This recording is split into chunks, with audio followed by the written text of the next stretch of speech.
for some information. My grandfather, my great-grandfather, used to work at a house in Rickmansworth, and he worked at a place called Money Hill House. Oh, yeah. You know it? Yeah. It's not there anymore, but... Isn't it? No, it was pulled down. Was it a big house? It was a big house. In fact, we've got a picture of it somewhere. Yeah. Yeah. Do you want to see it? I'd like to see it, yeah. Yeah. Unfortunately, we haven't got a big... We've got one in books. Now, that's the back of the house, and this is the front of the house. Now, this will be the one fronting the Uxbridge Road. Up in Money Hill. Oh, it's not a huge house, though. It's just a... Well, it was a Georgian house at the time, 1770 something.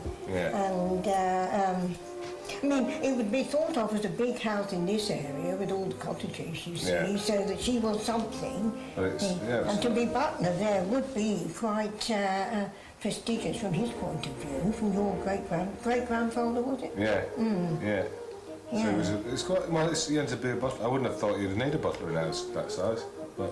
I don't know, there's quite a lot of rooms there, aren't there, really? And if she was a lady of the house, she'd rather think she'd have to have a butler, wouldn't she? What is it, about 5 bedrooms, I suppose? Well, she'd think quite that, wouldn't she, when you count up... I should think it was a house about as big as the one we're in now, about as big as Basing House. Yeah.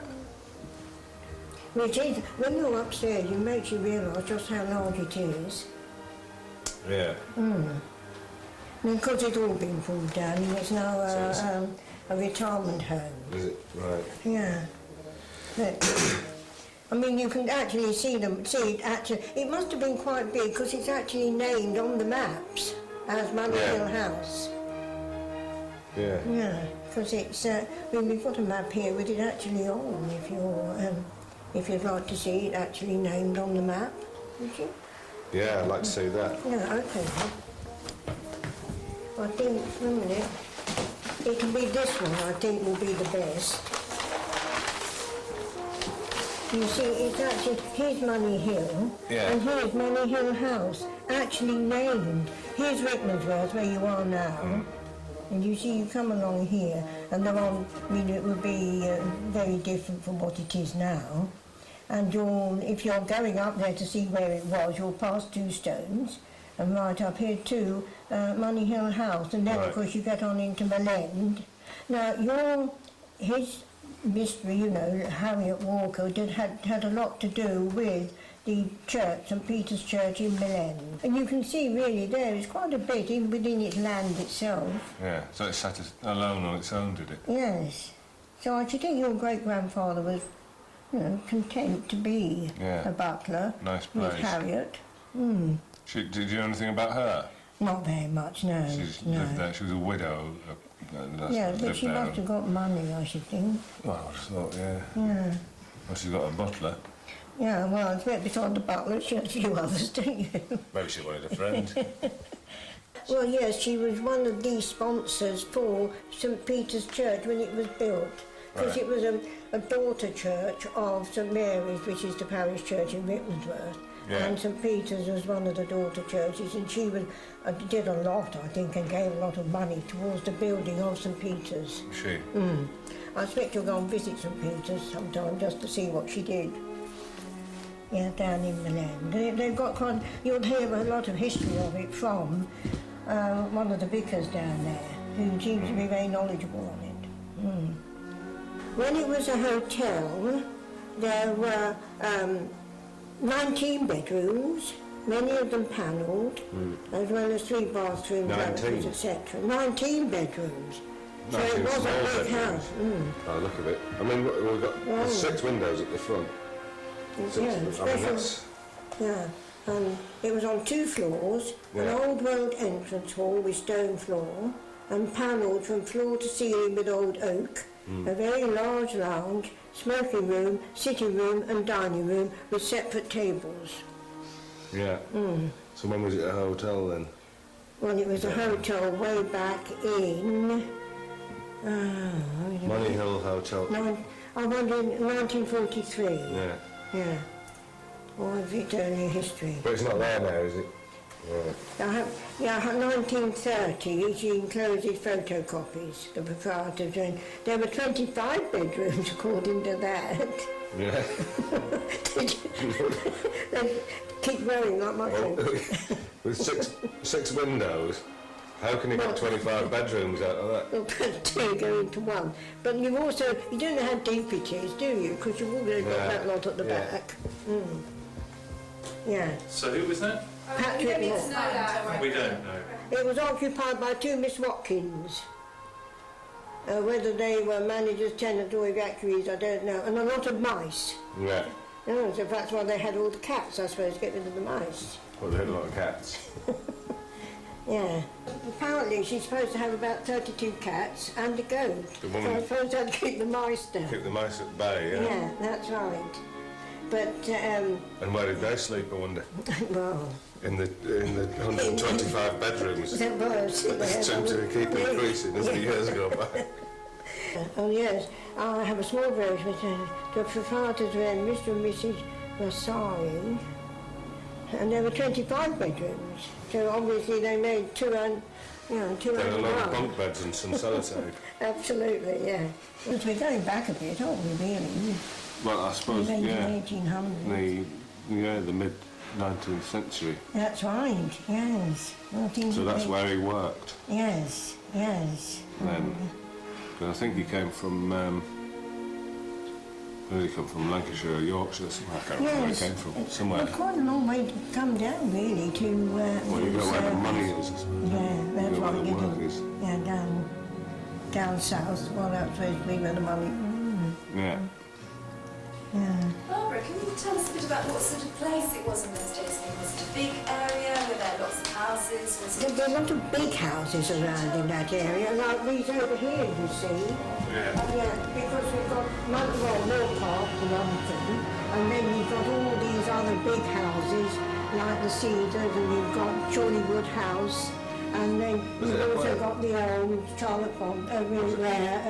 Oh, it's George Eliot. George Eliot, yeah. No, she was. It's now it's a Joan of Arc school, Catholic school. Yeah. And so was it quite a wealthy area? Oh yes, it was a wealthy area. Mm. And you've got the Grove. Now the Grove now is very upmarket. Yeah. This is this new London club, 250 B&B. So it's quite an expensive place there. Yeah. It's built by two Japanese people.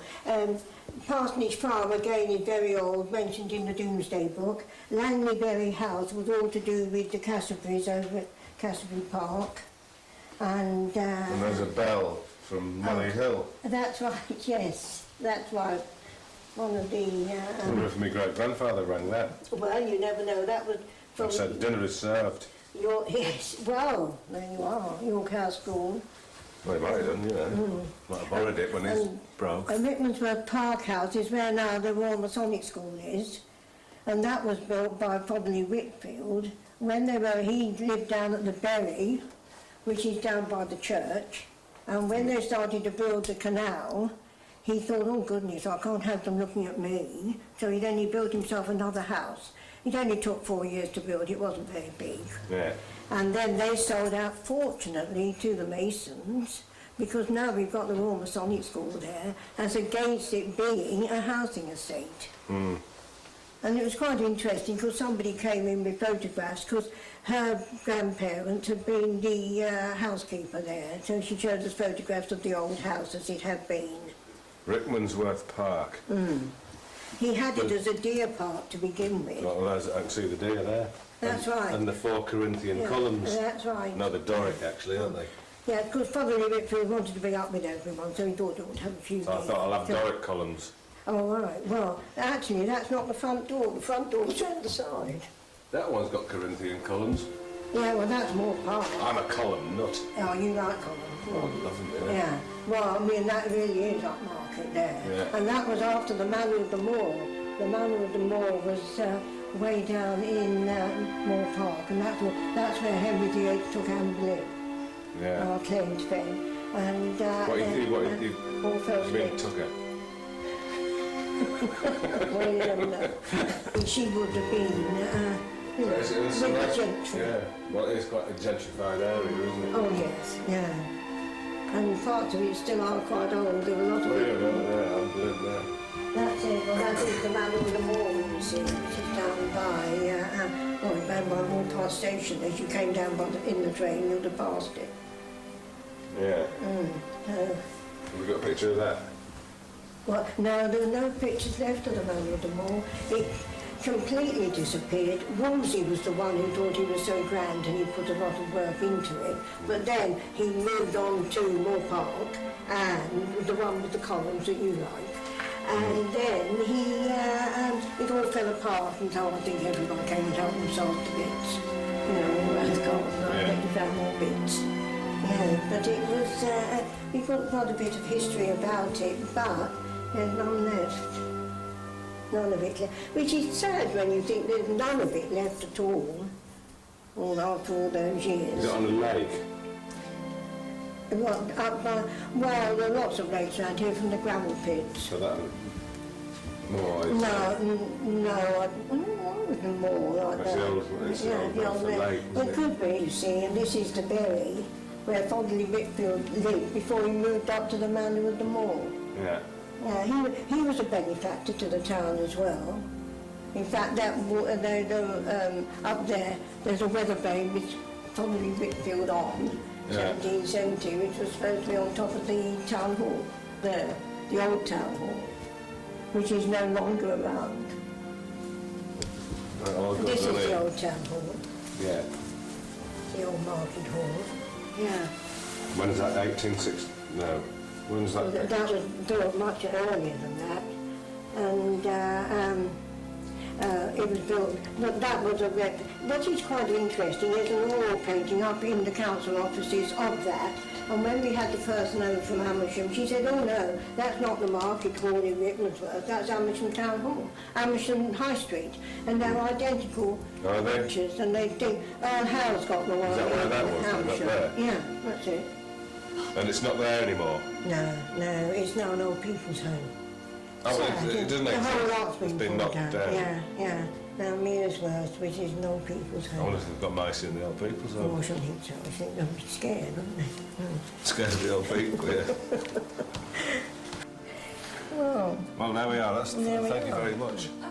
Well, I hope that's been of help to you, has it? It's been a lot of help. Thank you very much. Oh, God, Barbara. Yes. Thank you very much, Barbara. My pleasure. Thank you for coming. I'll continue on my... We're so pleased to think we can be of use and Well, you've help. been of great help. Thank you. Thank you. We're so proud of our museum. Yeah, it's a lovely museum. That's technology written. It's very compact and it's got lots of nice things. We'd like to spread ourselves, but we only want one more. We'd like the whole house. Yes, But we only want one more than.